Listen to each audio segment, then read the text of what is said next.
বা এই দেশ পরিচালনা করেছে, তাদের তো প্রচুর সাপোর্টার দেশে তো আছে এখন। অনেকেই হয়তো বিভিন্ন ওই ক্রাইমের সাথে জড়িতও ছিল না, সাধারণ মানুষ হিসাবে তাদের একটা সাপোর্টার হিসাবে ছিল। এটা তো একটা স্বাভাবিক, দেশের একটা জনগোষ্ঠী, এটা তো একটা সরকারের উপর একটা চাপ তো থাকবেই। তার পাশাপাশি তো আপনারা জানেন একটা প্রতিবেশী রাষ্ট্রে শেখ হাসিনা আশ্রয় নিয়েছেন, সেখানে তাদের নেতাকর্মীরা আছেন, সেই রাষ্ট্রের উপর, সেই রাষ্ট্রের যেখানে আছেন সেখান থেকে হয়তো কিছুটা চাপ থাকতে পারে বা আর বিভিন্নভাবে থাকতে পারে। বাট আমরা মনে করি এইসব চাপের ব্যাপারে কিন্তু আমরা বিএনপি বা আমাদের দল এইসব ব্যাপারে কিন্তু তোয়াক্কা করি না। আমরা এটাই দেখতে চাই যে সরকার বাংলাদেশের মানুষকে দীর্ঘ 17 বছর একটা ফ্যাসিস্ট রেজিমের মধ্যে রেখেছে, মানুষকে নির্যাতন করেছে, নিগৃহীত করেছে, মানুষের মায়ের বুক খালি করেছে, এদের বিচারটা হওয়া বেশি ইম্পর্টেন্ট।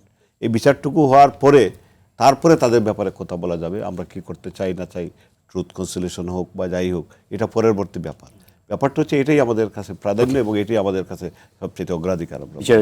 বিচারের বিষয়টি অবশ্যই বিচারের বিষয়টি, এবং যেহেতু আইনগতভাবে তারা নিষিদ্ধ হয়ে গেছে, সুতরাং তাদের কার্যক্রমের এখন আমরা সেটা এলাও করব না, বা যেটা আমরা দল হিসাবেও তো আমরা করি না। আমার মনে হয় সেটা আইনগতভাবে সেটা করা যাবে না, করতে পারবে না। আচ্ছা, আমি তুষারের দুইটা পয়েন্ট আমি ধরি। এরশাদের 88-এর যে ইলেকশন, এইটা তো কোনো ইলেকশন ছিল না, তাই না? এটা একটা প্রহসনের নির্বাচন। তাইলে সেটা তো আমরা একটা নন ইলেক্টেড গভর্নমেন্ট বলতে পারি। তাইলে এরশাদের অভ্যুত্থানের মাধ্যমে পরাজয়ের পরে সে কিভাবে নির্বাচন করলো এবং 35টা সিট পেল, তাই না? সুতরাং বিষয়গুলো এত ইজি না। 2 নম্বর কথা হচ্ছে, দেখেন এই যে উনি বললেন না যে এই কি বলে যে বিচারে কি জেলেও ছিলাম, মৃত্যুর চেয়ে ডিসঅ্যাপিয়ারেন্স ভয়ঙ্কর, মৃত্যুর চেয়ে গুম ভয়ঙ্কর। মৃত্যু হলে বুঝে গেলাম যে লোক মারা গেছে আর ফিরে আসবে না। হ্যাঁ, আর ডিসঅ্যাপিয়ারেন্স মানে এটা একটা সার্বক্ষণিক টেনশন, সার্বক্ষণিক প্যানিক।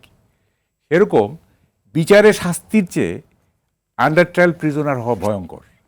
শাস্তি হয়ে গেলে বুঝে গেলাম যে আমি 5 বছর 10 বছর বা আমার ফাঁসিতে ঝুলবো, কিন্তু আমি দিনের পর দিন আন্ডার ট্রায়াল প্রিজনার হিসেবে থাকতেছি, এটা ভয়ঙ্কর, তাই না? ফলে এই যে 18 মাস ধরে হাজার হাজার এই যে মানুষ যারা হত্যার সঙ্গে জড়িত না, হ্যাঁ, অনেকের বিরুদ্ধে দুর্নীতির মামলা করা যায়, মানে যারা হত্যা মামলার আসামি হচ্ছে, কিন্তু হত্যা এরা কেউ করে নাই, ঠিক আছে? তাদেরকে যে দিনের পর দিন মাসের পর মাস যে ইমপ্রিজন রাখা হলো, এইটা কি ক্রাইম না? এটা কি হিউম্যানিটির বিরুদ্ধে ক্রাইম না?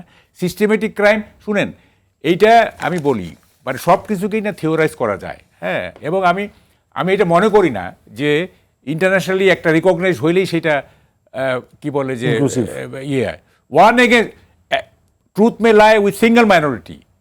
গ্যালিলিও কি হয়েছে? One against all. Galileo was right. সুতরাং মেজরিটি ডাজ নট মিন যে নেসেসারিলি ট্রু এটা। ফলে এটা কে কি বললো না বললো সেটা বড় ব্যাপার না। এই যে জেলের মধ্যে যে সাফারিংসটা হয়, হ্যাঁ, যে সাফারিংসটা হয় আন্ডার প্রিজন, এটা ভয়ঙ্কর, মৃত্যুর চেয়ে খারাপ এটা। আচ্ছা দেখেন, একটা আমি বলি কি, যে আমরা একটা স্টেবল সোসাইটি চাই, তাই না? একটা স্টেবল, এই ইনস্টেবিলিটি কতদিন, এটা আমরা অ্যাফোর্ড করতে পারছি না, পারতেছি না আমরা।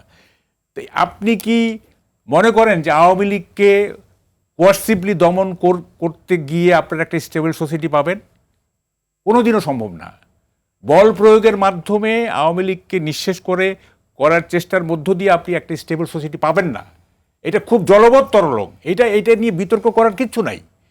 আপনাকে আওয়ামী লীগকে ফেস করতে হবে পলিটিক্যালি আপনাকে মার্জিনালাইজ করতে হবে, যেমন মুসলিম লীগ মার্জিনালাইজ হয়ে গেছে পলিটিক্যালি, হ্যাঁ, আপনাকে পলিটিক্যালি করতে হবে। কোয়ার্সিভলি কোনোদিনও সম্ভব না। জামাতকে পারা যায় নাই। জামাতের উপরে আওয়ামী লীগের যে নিষ্পেষণ, জামাতের উপরে আওয়ামী লীগের যে স্টিম রোলার, এখান থেকে সার্ভাইভ করে যায় নাই। যে দলের কর্মীরা এখনো তাদের সেই অপকর্মের কথা স্বীকার করেন। আচ্ছা, মিনিমাম কোন ধরনের তাদের ইয়ে নাই, তাদেরকে আপনি কিভাবে এটা এই মুহূর্তে বুঝতে পারছি আপনার প্রশ্নটা। আপনি একটা ট্রুথ কমিশন করে আহ্বান করেন, দেখেন হাজার হাজার লোক এসে বসবে, হাজার লোক এসে বসবেন। এখন না, এখন তো আপনাকে তো একটা প্ল্যাটফর্ম দিতে হবে। শুনেন, এগুলি বলেন না, হিউম্যান সাইকোলজি তো আমরা কিছু না, লেখাপড়া করছি, সেটাই। এখন কিচ্ছু বলবে না, এখন কোনো অনুতাপ করবে না, কিচ্ছু করবে না।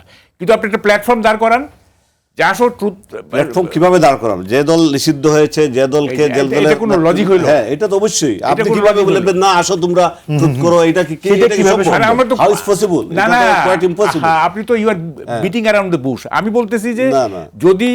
যদি আপনি একটা প্ল্যাটফর্ম দাঁড় করেন যে এটা ট্রুথ কমিশনে আসো, পাবলিক হিয়ারিং হবে, দেখবেন হাজার হাজার আওয়ামী লীগ এসে করবে, এটা এসে যোগ কিভাবে দিবে। পাবলিক হিয়ারিং হবে আপনি বলেন, এটা কি আরো একটা ফোন আছে, আমি একটু ফোনটা নিয়ে আসি। Is বাবা, possible? Truth commission